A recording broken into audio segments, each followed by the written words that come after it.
Hello, good evening, dear English learners, and welcome back to my YouTube channel English for Success. Today, we are going to discuss some indefinite pronouns, types of indefinite pronouns we can say.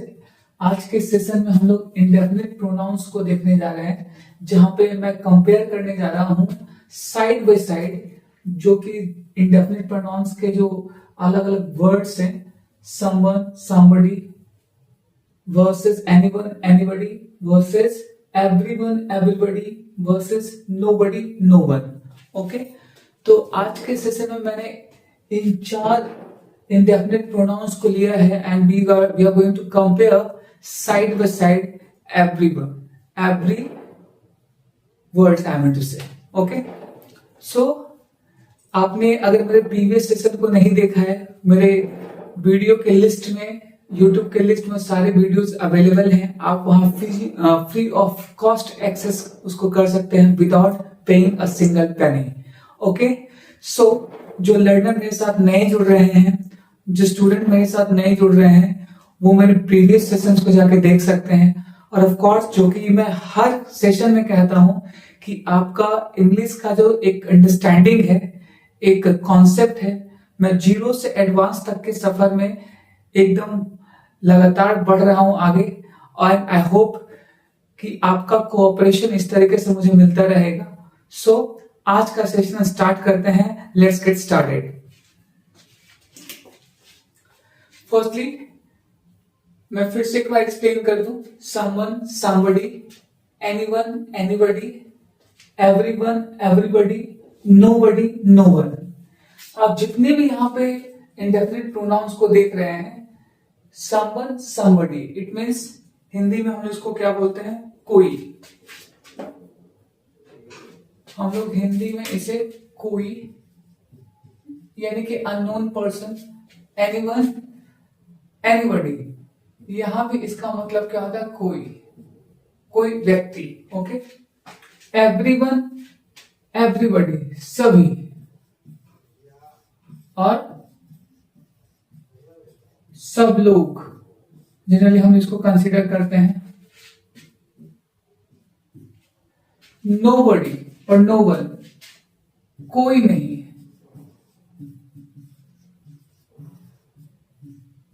कोई नहीं. Okay, तो someone और somebody, ये दोनों एक ही category को represent करते हैं. एनीवन और एनीबडी भी, एवरीवन और एवरीबडी, नोबडी और नो वन. यानी कि मेरे कहने का मतलब यह है, जहां पे हम लोग समवन का यूज करते हैं वहां पे हम समबडी का भी यूज कर सकते हैं. जहां पे एनीवन का यूज करते हैं वहां पे एनीबडी का भी यूज कर सकते हैं.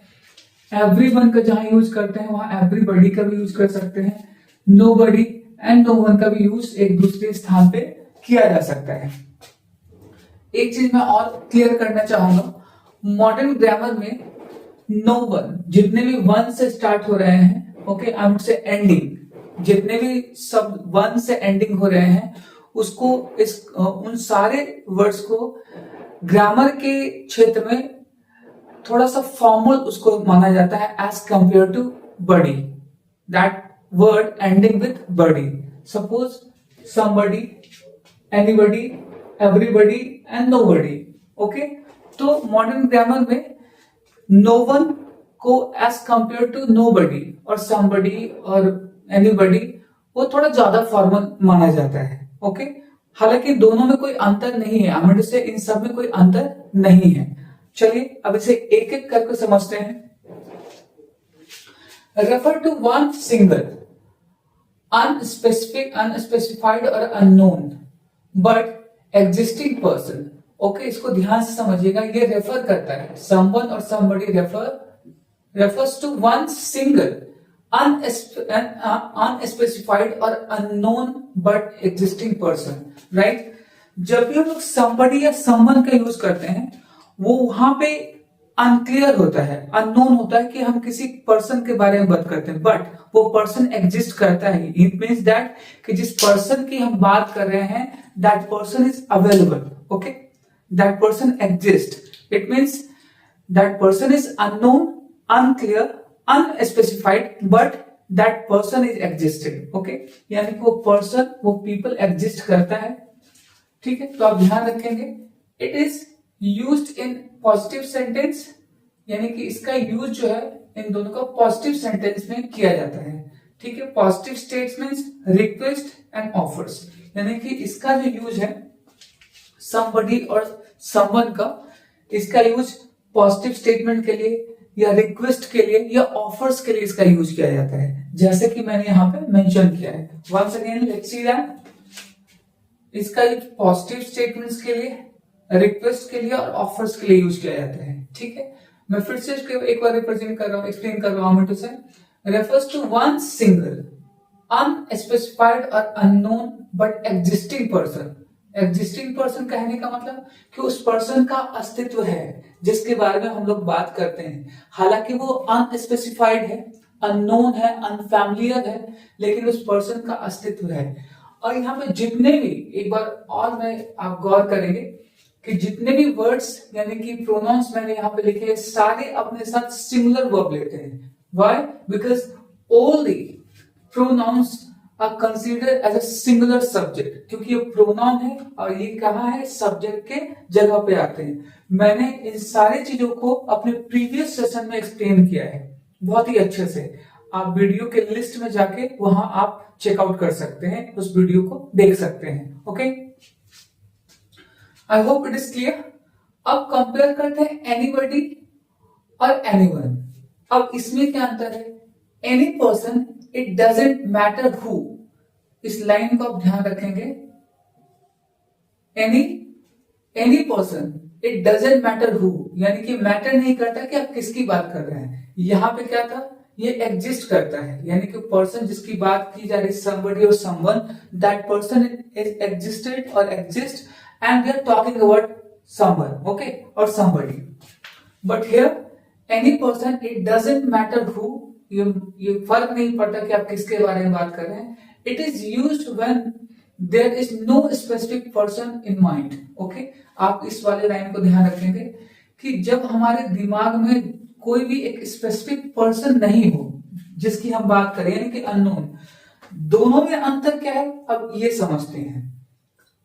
दोनों में अंतर ये है कि ये एक ऐसे पर्सन को स्पेसिफाई करता है जो कि अननोन हो लेकिन एग्जिस्ट करता हो, लेकिन एनीवन और एनीबॉडी ऐसे पर्सन को, पीपल को रिप्रेजेंट करता है जो कि माइंड में है ही नहीं, no specific person in mind, यानी कि माइंड में ऐसा कोई नहीं, लेकिन समबडी और समवन जो कि हमारे आसपास में कोई हो सकता है। It might B, it quite familiar, that person is quite familiar, little bit known but not properly, okay. तो आप इसको ऐसे भी समझ सकते हैं। Suppose 3 or 5 people or 10 people is there, somebody is come, somebody is calling or somebody is there, okay. So अब जैसे कि एक एग्जांपल लेते हैं। Suppose the sentence is somebody is calling you. Somebody is what? Person is there, but that person identity is not known, okay, और unfamiliar। तो इस case में हम लोग somebody और someone का यूज कर सकते हैं, okay। मैंने एग्जांपल्स लिखे हैं, उसको हम लोग देखेंगे बट नॉट नाउ। पहले डेफिनेशन को समझते हैं। अगर वही एनीवन और एनीबॉडी की बात करेंगे तो एनीवन क्या है? Not specific, no specific person in mind. It is used when there is no specific person in mind. What is the use of that? Negative statements, questions, conditional clauses, okay. इसका use किस तरीके से है? इसका use negative statements में होता है, questions के लिए होते हैं, ठीक है। नेगेटिव स्टेटमेंट, क्वेश्चंस और कंडीशनल क्लॉजेस के लिए, सेंटेंसेस के लिए भी इसका यूज किया जाता है। आप पहले कोशिश करेंगे डेफिनेशन को समझने का, राइट। अब आगे देखते हैं everyone, everybody. It is quite familiar and easy to understand, okay. All people in a specific group और सिचुएशन, यानी कि वो सारे लोग। If take example of that, कोई उदाहरण लेते कि अगर एक क्लास में 20 बच्चे बैठे हैं, 20 बच्चे बैठे, तो वो सारे एक ग्रुप के सारे बच्चों को रिप्रेजेंट करता है। Every boy has won the prize, everybody और एवरीवन, ओके। एवरीबॉडी और everyone has won the prize. It means what? कि उस क्लास में अगर 20 बच्चे बैठे हैं तो वो सारे 20 बच्चों ने ही क्या प्राइज जीता है. Okay right. तो आई होप कि ये क्लियर हुआ होगा. इसका यूज जो है पॉजिटिव स्टेटमेंट या क्वेश्चंस के लिए भी किया जाता है. ध्यान रखेंगे, पॉजिटिव स्टेटमेंट और क्वेश्चंस के लिए. बात करते हैं नोबडी और नो वन की, जिसका मतलब क्या होता है? कोई नहीं. Okay. No person at all, zero people. मैंने यहां समझने के लिए क्या लिखा है? जीरो पीपल, यानी कि कोई इंसान की बात है, नॉट पर्सन एट ऑल. इसका यूज कैसे होता है? नेगेटिव स्टेटमेंट्स के लिए, टू अवॉइड डबल नेगेटिव. यानी कि डबल नेगेटिव कहने का मतलब जब हम लोग किसी सेंटेंस में नोबडी और नो वन का यूज करते हैं एज अ सब्जेक्ट या ऑब्जेक्ट. चूंकि प्रोनाउन है तो एज अ सब्जेक्ट भी यूज हो सकते हैं, एज अ ऑब्जेक्ट भी यूज हो सकते हैं. ये इसकी क्वालिटी है, कैरेक्टरिस्टिक्स है. ओके, तो आप ध्यान रखेंगे. तो जब भी हम लोग नोबडी का यूज करते हैं और नो वन का यूज करते हैं तो उसके साथ हम लोग डबल नेगेटिव कहने का मतलब मैं यहां पे एक्सप्लेन कर रहा हूं. डबल नेगेटिव का मतलब नेवर, नो, ठीक है, ईटीसी. इन सारे वर्ड का फिर उसमें सेंटेंस में यूज नहीं करते हैं. जैसे कि अगर यहाँ एक एग्जांपल है, nobody was not home. Nobody was not home, तो ये सेंटेंस गलत हो जाएगा, एरर हो जाएगा, क्योंकि नोबडी का मतलब ये कोई नहीं. ये अपने आप में एक नेगेटिव वर्ड को रिप्रेजेंट करता है, निगेशन को रिप्रेजेंट करता है. इसलिए हम नेगेटिव जैसे नोबडी और नो वन के साथ कोई भी नेगेटिव वर्ड का नो, नॉट, नेवर, इन सब का यूज नहीं करते हैं सेंटेंस में. I hope it is clear. Okay, तो आप देख रहे हैं कि मैंने यहाँ पे someone, somebody, anyone, anybody, everyone, everybody, nobody, no one, ठीक है. जो कि हालांकि मैंने यहाँ पे और करके ये जो हाइफन मैंने दिया है, इसका मतलब दोनों का यूज लगभग सेम है. ओके, आई सेम ही है, आप समझिए, ठीक है. दोनों का यूज सेम है. अब चलते हैं कुछ एग्जाम्पल्स को देखते हैं. इन सब एग्जाम्पल्स से और भी क्लियर करते हैं इन सारी चीजों को. पहला, here somebody has left their mobile here. Somebody means what? Somebody has left. Somebody has, ये एज ए सब्जेक्ट के रूप में यूज हो रहा है और हैज क्या यहाँ पे है? ये सिंगुलर वर्ब है, ठीक है. somebody as a singular subject use हो रहा है और इस सिंगुलर सब्जेक्ट का वर्ब यहाँ पे क्या है? सिंगुलर वर्ब है. ओके, तो somebody has left their mobile here. Okay, their का मतलब यहाँ पे होगा इट इज नॉट स्पेसिफिक, ये कौन है, तो इसकी जगह पे आप यूज कर सकते हैं हिज और हर. ठीक है, यहाँ पे इसकी जगह पे क्या है? somebody, क्योंकि सिंगुलर को डिनोट करता है तो यहाँ पे क्या हो सकता है? हिज और हर, बिकॉज ये कॉमन पीपल को रिप्रेजेंट करता है. that not specify any male or female gender wise. okay, I hope it is clear. तो आप यहाँ पे his और her, somebody का मतलब कोई, somebody has left his or her mobile here, किसी ने अपना मोबाइल यहाँ पे छोड़ दिया है. ओके, तो यहाँ पे somebody कहने का मतलब कि ऐसा कोई इंसान जो वहां उपस्थित होगा and that is not familiar, unknown. okay, not a specific person, right? But that person is there, that person was there that time, that exists, that personalities exist. okay, तो आप ध्यान रखें, that personality exists, यानी कि वो person की उपस्थिति वहां पे थी, राइट, तभी उसने क्या है? अपना मोबाइल छोड़ा है, right. Next, somebody has to take the responsibility. somebody has to take the responsibility means what? हम लोग बात कर रहे हैं, सपोज कि एक ग्रुप में 10 हैं, दूसरे ग्रुप में 10 हैं और तीसरे ग्रुप में भी 10 स्टूडेंट हैं या पर्सन्स हैं, आदमी हैं, और उसमें से कहा जा रहा है कि somebody has to take the responsibility. Of course, these three groups are familiar but known for the specific purpose. यानी कि इस स्पेसिफिक पर्पस, इस रिस्पॉन्सिबिलिटी के लिए कोई भी यानी कि फैमिलियर नहीं है, यानी कि उसकी रिस्पॉन्सिबिलिटी इन तीनों ग्रुप में से कोई भी एक ले सकता है, यानी कि 10, 10 एंड 10, यानी कि 30 जो लोग हैं और 3 जो ग्रुप है उसमें कोई भी इसकी रिस्पॉन्सिबिलिटी ले सकता है. सो that's why that person, that student exist but unknown, unfamiliar. Okay, Next sentence, and you can notice that has a word singular verb. Somebody is also singular subject. Okay. I saw someone near the window. Okay. I saw someone. अब यहाँ पे someone का जो use हुआ है as a object हुआ है, आप देख सकते हैं someone का जो यूज हुआ है as a object. I saw whom someone near the window. Okay. तो यहाँ पे someone means what? That person exists, right? It might be that person is unknown, unfamiliar, unspecified, but that person exists. Somebody or someone. तो यहाँ पे हम लोग somebody या someone को यहाँ पे प्लेस कर सकते हैं. Okay? We need to someone to assist us. Okay? Assist means what? Help. यानी कि हम लोगों को जरूरत है एक इंसान की जो कि हमें हमारी मदद कर सके, असिस्ट कर सके. ओके. तो यहाँ पे someone की जो बात की जा रही है, आप देख सकते हैं ये भी यहाँ पे क्या है, एज अ ऑब्जेक्ट यूज किया जा रहा है. Right. Object of a preposition. To is a preposition. Okay. तो यहाँ पे ऑब्जेक्ट के रूप में ये आ रहा है. तो somebody is what? Of course, that person is not specific, not familiar, unknown, okay? But that person exists, okay?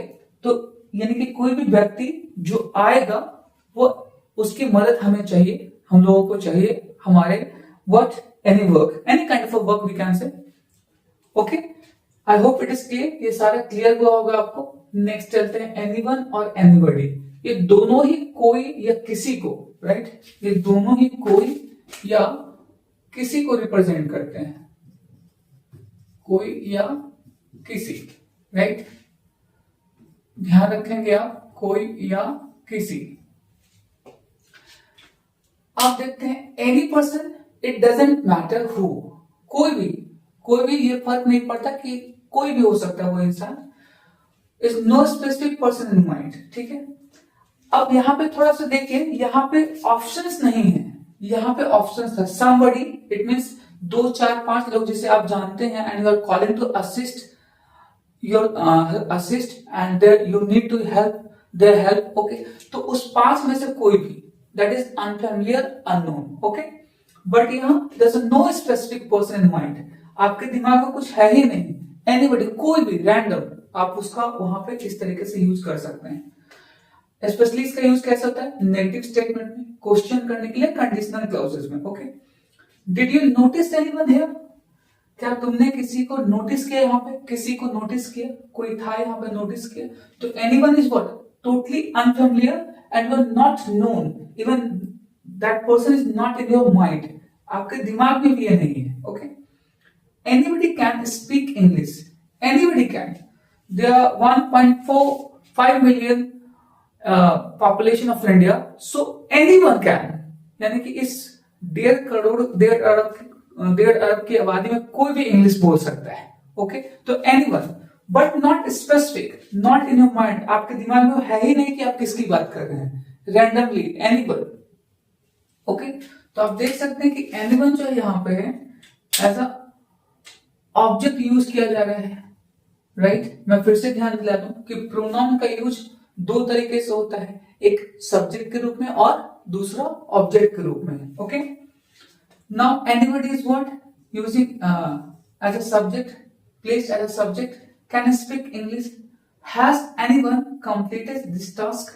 अब यहाँ पे देखिए एनीवन क्या है, यहाँ पे सिंगुलर सब्जेक्ट है, इसलिए इसने क्या लिया है? सिंगुलर वर्ब लिया है, has. Okay. Has anyone completed this task? क्या किसी ने इस वर्क को, इस टास्क को कंप्लीट किया है. राइट. ये है इसका मतलब. Next sentence, I don't know anybody here. It means कि आप जिस जगह पर हैं, ओके, वहां आप किसी भी व्यक्ति को नहीं जानते हैं. It is that person is not your mind. You are totally unknown. Okay. Same उसी तरीके से थर्ड सेंटेंस में था, has anybody completed this task? Anybody. Anybody, it means what? That person even not in your mind. आपके दिमाग में भी नहीं है, आप उसको जानते भी नहीं टोटली. लेकिन इसमें क्या है कि it might be you are quite familiar with the name, by their names, by their identity, by their what personality, okay, structure, any kind of thing, but it is totally unknown. ये यहाँ पे आप आपके mind ही में नहीं है, right. I hope कि मेरे एक्सप्लेनेशन को आप समझ रहे होंगे। अब आते हैं थर्ड वाले पे। थर्ड यहाँ पे यानी कि इसके एग्जांपल्स को देखते हैं हम लोग। Everyone was there. Everyone was there means what? If you are talking about a sub group, I mean to say any group. So एक ग्रुप में 5 स्टूडेंट थे, योर फ्रेंड और स्टूडेंट इट माइट बी। तो आपके group 2 4 5 थे, ठीक है, 5 group थे। तो आप उस पर्टिकुलर ग्रुप की बात कर रहे हैं, यानी कि सबकी बात कर रहे हैं कि everyone was there. Ram, Shyam, Mohan, Ramesh, Suresh, everyone was there. Okay, इस तरीके से।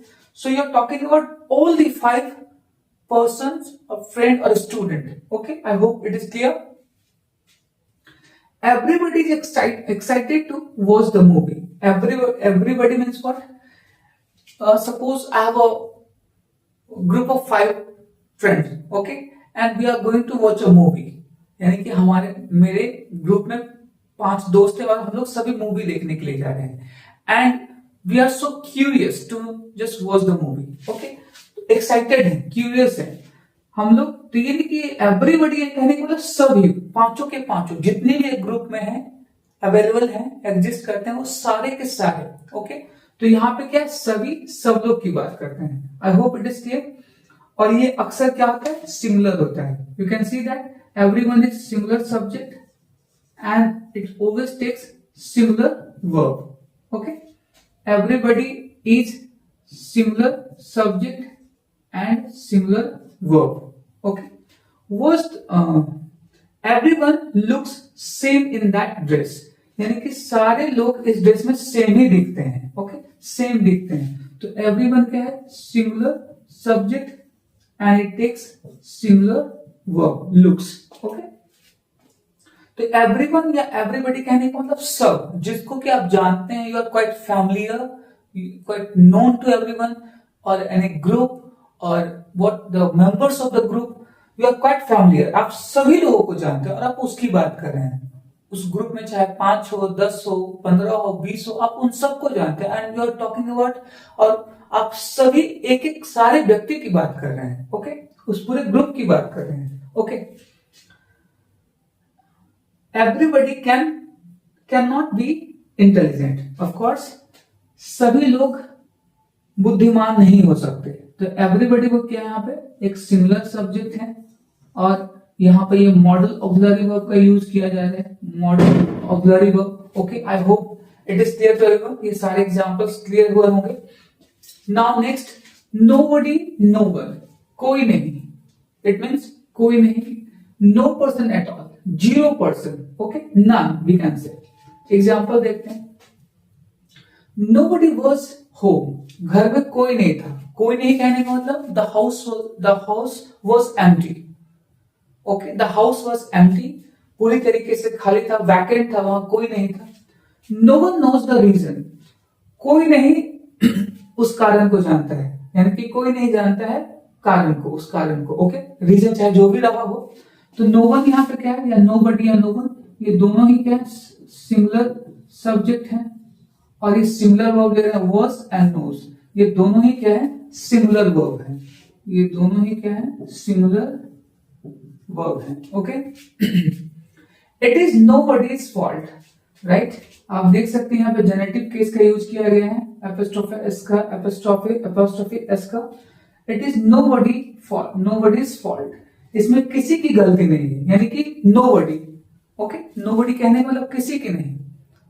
ओके, अब जितने भी लोग हैं वहां पे 5 10, किसने गलती की, it is not clear. So that's why it's such type of statement generally वो stated that it is nobody's fault, यानी कि किसी की गलती उसमें नहीं है। ओके, किसी की नहीं, not a single person. Nobody likes to get up early. Next क्या है? Nobody likes, similar subject, similar verb. कोई भी सुबह उठना नहीं, किसी को भी सुबह उठना पसंद नहीं है। ओके, यह पसंद नहीं करता है।